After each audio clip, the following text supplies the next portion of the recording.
how to sync your Outlook contacts with your Teams.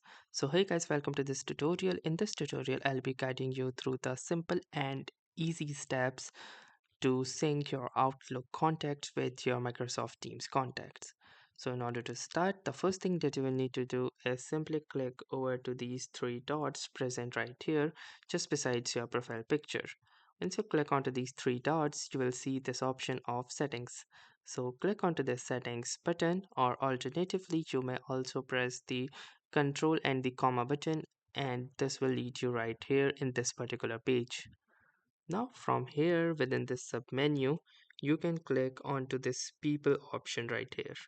Now within the people you have two options. The first one is the sync contacts and the another one is to manage blocked users. So from the sync contacts you can simply click onto this manage button and it will give you two options. Choose whether you would like to sync your contacts either from mobile device or from Outlook. So since we are going to sync with Outlook, you can simply click onto the sync button and it will sync all of your contacts from the Outlook. And once that will be done, it will show you this remove option which is used to remove. But from here you can also read that if you change your mind at any time, you can turn off contact syncing. All sync contacts will be removed except some synced phone contacts that are present on Teams. So that was all for this tutorial. Thanks for watching and have a nice day.